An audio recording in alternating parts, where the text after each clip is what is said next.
Hi everyone, welcome back to the channel. Or if it's your first time here, nice to meet you.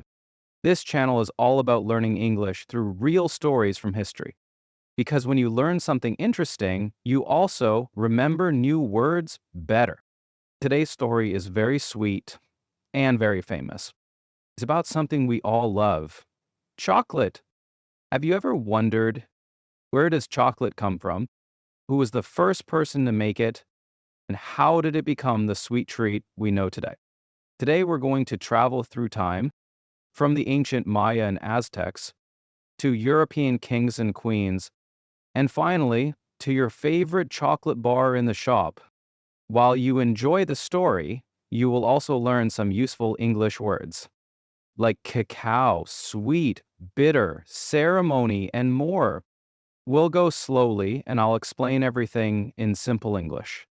So, if you're learning English, this video is perfect for you.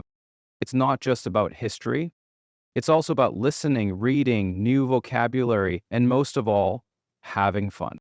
So grab a cup of hot chocolate if you want, get comfortable, and let's begin our journey into the amazing history of chocolate, where chocolate comes from.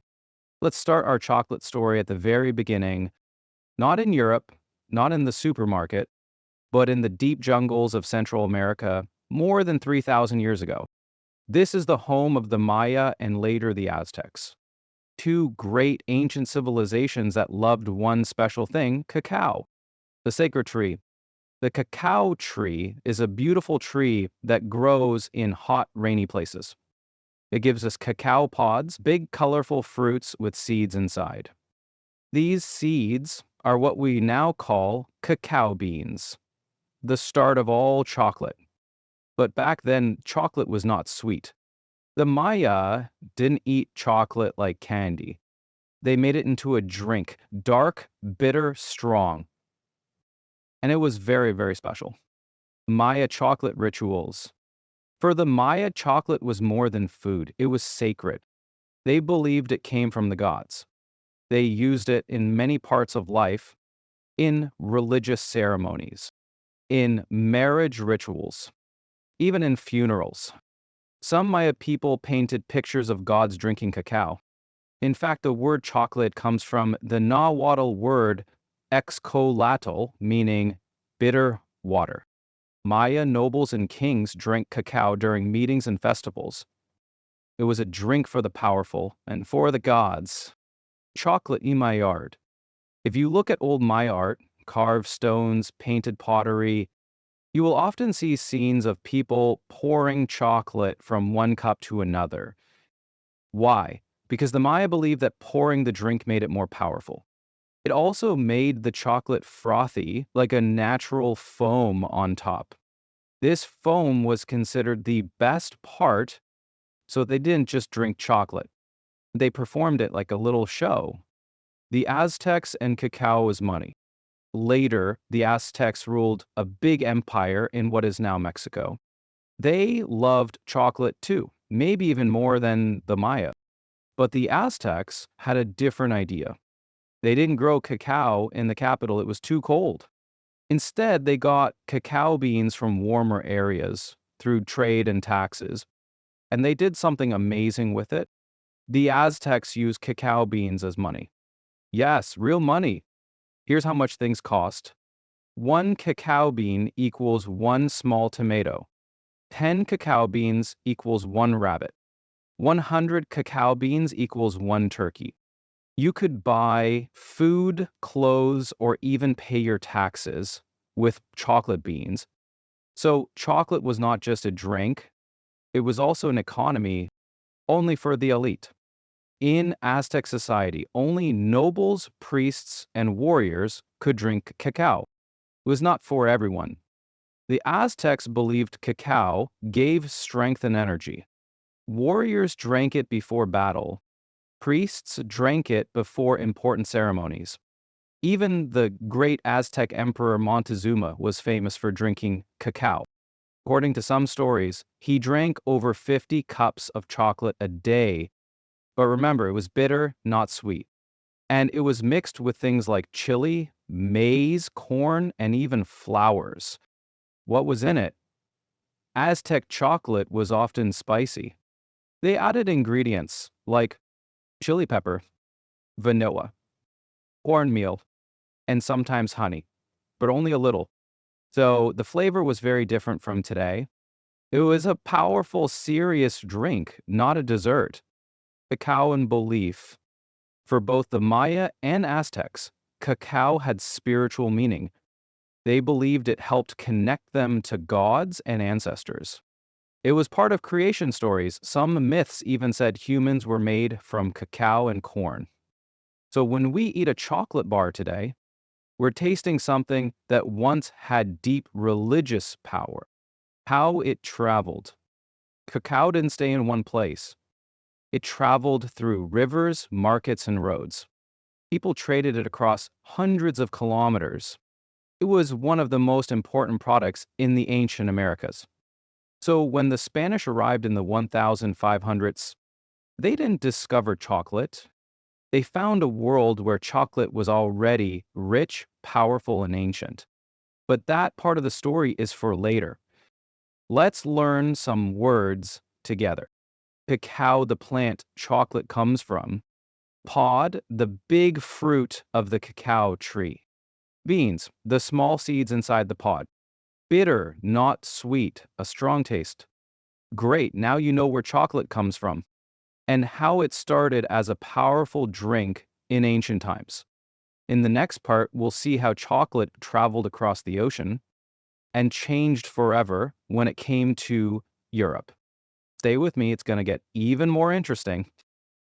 Chocolate comes to Europe. The journey across the ocean. In the early 1500s, European explorers arrived in the Americas. They were looking for gold, land, and power. But they found something else too, cacao. One of these explorers was Hernán Cortés, a Spanish conquistador. He met the Aztecs, saw their chocolate drink, and even visited the Emperor Montezuma, who loved cacao. Cortés and his men were surprised. They had never tasted anything like it, a dark, bitter drink made with chili. Some thought it was medicine, others thought it was strange. But Cortés noticed one thing. The Aztecs treated chocolate like something very important. So he brought cacao beans and recipes back to Spain, and this is where chocolate's second life began. Chocolate in Spain, a new taste. When cacao arrived in Spain, it was still bitter. The Spanish added sugar and cinnamon to make it sweet and warm. Now the drink tasted delicious and people loved it. But in the beginning, chocolate was only for the rich and powerful. Kings, queens, nobles, and church leaders drank it in fine cups. It was expensive and rare, something you served to show luxury. In fact, in many Spanish cities, only women could prepare chocolate. It became a tradition in the royal kitchens. There's even a funny story from Spain. Some church leaders were angry because women were drinking hot chocolate during church services. They said chocolate is a distraction, but the women said we need it to stay awake during the long sermons. Eventually, the Pope had to decide, is chocolate allowed in church during fasting? The answer was yes, as long as it's liquid, not solid. So people kept drinking it in church. Chocolate becomes fashionable in Europe. From Spain, chocolate spread to France, Italy, and England. It was always served as a hot drink and always with style. In France, chocolate became part of high society. French kings and queens had special chocolate chefs. They served it at royal breakfasts and in fancy salons. One French queen, Marie Therese, wife of King Louis XV, was famous for drinking chocolate every day. She once said, Chocolate is my only weakness. in Italy, chocolate was mixed with cream and milk, becoming even smoother. And in England, chocolate became part of the new cafe culture. The first chocolate houses. Before coffee shops and tea rooms, there were chocolate houses. In the 1600s, wealthy people in London went to chocolate houses. to drink, talk, read newspapers, and discuss politics. It was like a mix between a cafe and a club. But again, chocolate was not for everyone. It was expensive and served in small, elegant cups. Some of these chocolate houses even had membership cards, like today's VIP clubs, chocolate spies and secrets. Because cacao was so valuable, countries kept it secret. The Spanish didn't want other nations to know where cacao came from. For a long time, they controlled the trade and guarded the plantations in the Caribbean and Central America. But slowly, the secret spread. Dutch and French ships took cacao to their colonies. Cacao trees were planted in Africa, the Philippines, and Indonesia, and chocolate began to travel the world, a symbol of power and wealth. By the 1700th years, chocolate was a symbol of class and culture. If you had chocolate in your home, it showed you had money, connections, and taste. People started buying porcelain chocolate cups, silver spoons, and special pots to make it. And chocolate wasn't just a drink, it was an experience. Chocolate and medicine. During this time, doctors also believed that chocolate was good for your health. Some said it gave you energy, helped your digestion, and even made you feel happier. In fact, many pharmacists sold chocolate like a kind of tonic. It was even written in old medical books. Drink a small cup of chocolate every morning for a strong heart. From sacred drink to European delight. It's amazing how much chocolate changed in just 200 years. From a sacred ritual drink in the jungles of the Maya to a royal treat in the palaces of Europe to a cultural trend in the cafes of London and Paris. And yet, chocolate was still only a drink. No chocolate bars. No candy, not yet. That part of the story is coming next. Let's learn some new words together. Explorer, a person who travels to new places. Sweet, the opposite of bitter. Sugar, what makes food sweet? Luxury, something expensive and special. Elite, rich and powerful people.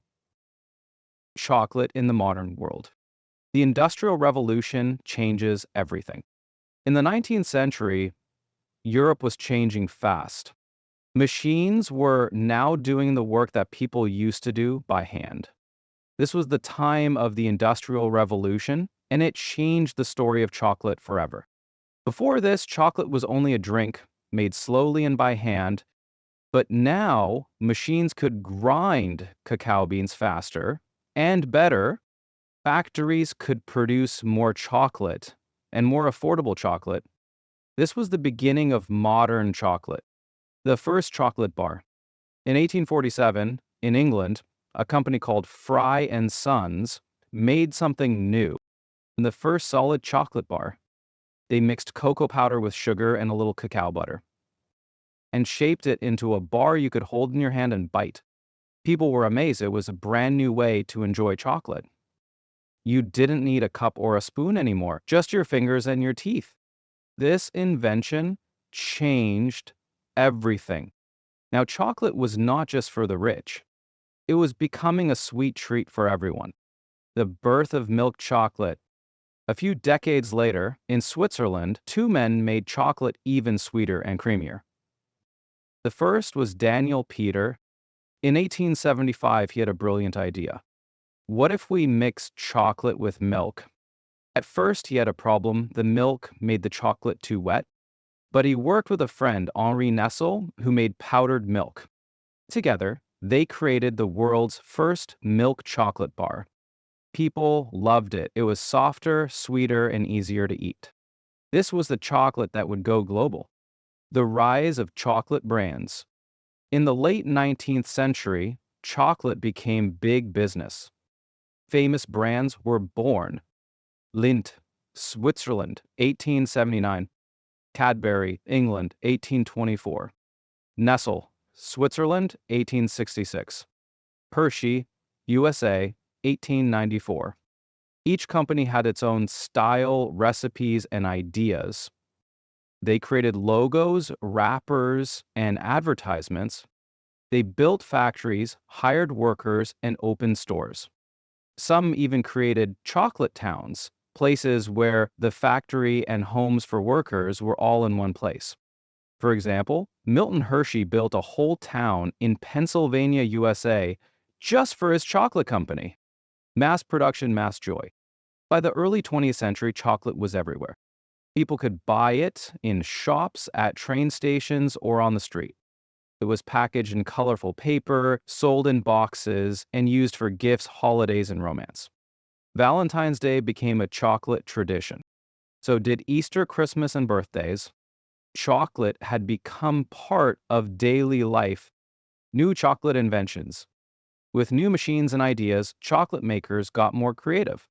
They made chocolate bars with nuts, caramel, or cream, chocolate candies with soft centers, hot chocolate powders for home, chocolate biscuits and cakes. One of the biggest inventions came from Rodolphe Lindt in 1879, the conching machine. This machine made chocolate silky and smooth. Before that, chocolate was often gritty, not very pleasant. Thanks to Lindt, chocolate now melted in your mouth, and people never looked back. Chocolate around the world. By the 20th century, chocolate was part of cultures around the globe.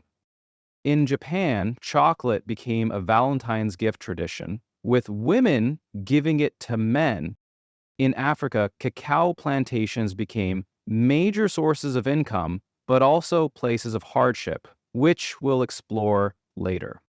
In South America, people were proud that their ancient tradition had become international. Chocolate was now a global product, loved in every corner of the world. Chocolate in War and Peace. During World War I and II, chocolate had another job. It became part of the soldiers' ration packs. Governments gave chocolate to soldiers for energy, comfort, and a taste of home. The famous American chocolate company Hershey even created a bar just for the army called the D ration. It was small, dense, and not very tasty, but it gave energy. After the wars, chocolate became even more popular because soldiers came home with sweet memories. Chocolate for the people. In the 20th century, chocolate became a symbol of joy, family, and celebration. TV and radio ads showed happy families sharing chocolate. Movies showed lovers giving chocolate boxes. Kids got chocolate as a reward or a birthday treat. It was no longer just for kings and queens. Now it was for everyone, everywhere. Let's learn some new words. Factory, a place where things are made. Machine, something that helps people work faster. Brand, the name of a company, like Nestle, mass production, making many things fast and cheap. In the next part, we'll have some fun with cool chocolate facts, like the biggest chocolate bar ever made and why white chocolate is not really chocolate.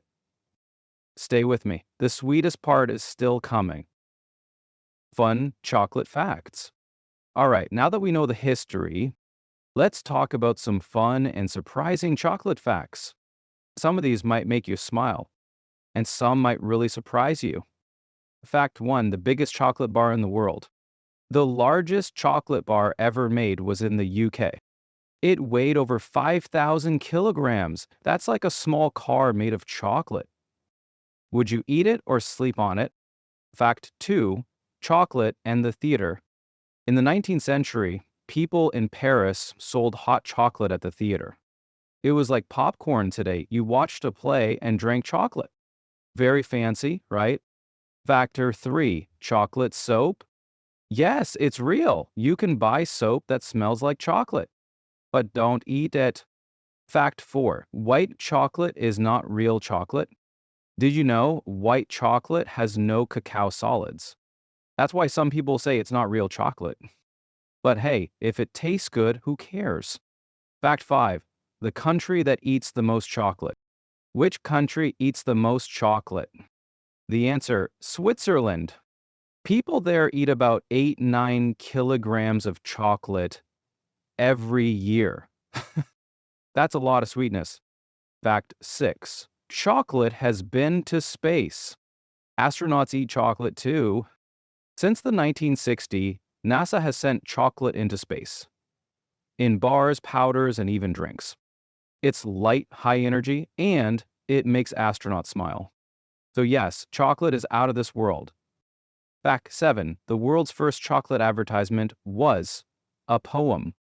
In the 17th century, a man in London wrote a poem to sell chocolate. It was a drink then, and he said it was good for love, health, and mood. It was probably one of the first chocolate ads in the world. Fact 8. People have proposed with chocolate rings. In Japan and Korea, some people propose marriage, not with a gold ring, but with a ring made of chocolate. It's romantic, sweet, and probably a little sticky. Fact 9. There is a real chocolate-themed hotel. In Cologne, Germany, there is a museum all about chocolate and a hotel where you can sleep in a chocolate-scented room, eat chocolate meals, and even get a chocolate massage. Dreams do come true. Fact 10. Chocolate can make you happy, really. Chocolate contains theobromine and phenylethylamine, chemicals that can boost your mood and make you feel good. That's why people eat chocolate when they're sad, stressed, or in love. Fact 11. There's a chocolate passport. Some chocolate fans travel the world tasting local chocolate. They collect stamps from chocolate factories in different countries, like a chocolate passport. Would you try that? Vocabulary. Sticky. Something that easily sticks to your hands or other things. Mood. The way you feel, happy, sad, angry. Boost, to make something stronger or better. Out of this world, something amazing or very special. Advertisement, a message that tries to sell you something. Massage, pressing the body to help someone relax. Proposal, asking someone to marry you. Wrap up, what we learned. Wow, what a sweet journey. You've just learned the full story of chocolate. From ancient times to the chocolate bar in your kitchen today. You've just finished an amazing journey through the history of chocolate, from the Maya to kings and queens to astronauts in space. But this video was about more than chocolate. It was also about learning, growing, and using English in real life. What did we learn about chocolate? Chocolate has a very long history. Over 3,000 years, it started as a bitter drink, not a sweet treat. It was used in rituals, as money, and even in wars. It changed with machines, milk, and mass production. Today, it's one of the most loved foods on earth in many forms. But more than anything, chocolate's story is a story of change. It shows how one thing, a bean from a tree, can connect ancient people and modern culture. Just like chocolate, language connects people too. What did we learn about English? Maybe you didn't notice, but this whole video was full of useful English. Here's what you practiced without even realizing it. Vocabulary building. You learned words like cacao, invention, trade, factory, advertisement, bitter, smooth, tradition, and more. These are real words used in everyday conversations and articles. Simple past tense. You read and heard many phrases in the past. The Maya used cacao. Chocolate became sweeter. Factories changed everything. Past tense is very important in English, especially when telling stories. And you've just seen how it works. Understanding context. You didn't just learn words. You learned them in action with images, examples, and stories. This helps your brain remember better than just memorizing lists. Thinking in English. By listening and reading in English for many minutes, you trained your brain to stay in English mode. And that's the key to fluency. English learning tips inspired by chocolate. Here are some fun and useful tips based on what you just experienced. Learn through stories, not just textbooks. Stories give you context. You understand how words and grammar work together. History, biographies, or simple documentaries are perfect for this. Repeat with purpose. Watch or listen to the same video more than once. Each time, focus on something new. First vocabulary, then pronunciation, then grammar. Write a short summary. Try writing a few sentences about what you learned in your own words. It helps you remember and practice writing. Use themed vocabulary. Pick a topic like chocolate, travel, or movies and learn 10-15 words related to it. Use them in speaking or writing. Speak to yourself. Yes, really.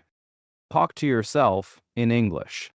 Today, I watched a video about chocolate. It was interesting. The Aztecs used cacao as money. It may feel strange, but it builds confidence. What chocolate and English have in common. Let's end with something a little deeper. Chocolate and English both bring people together across countries, cultures, and time. Take time to enjoy. You don't rush chocolate or language learning. Change over time, and you change with them. Can be sweet or challenging, but both are worth it. Your turn. Now that you've finished this journey, here's your next step. Write one fun fact you remember about chocolate in English in the comments. Try using 3 new English words you learned today in your sentence. If you liked this format, say so. We'll make more stories like this. And of course, like this video, share it with a friend, and subscribe to our channel for more simple English stories. Final thought. Remember, learning English doesn't have to be boring. It can be delicious, surprising, and full of stories. Thanks for learning with us today. We'll see you in the next video, and until then, keep listening, keep practicing, keep exploring, and maybe have a little piece of chocolate. Bye for now.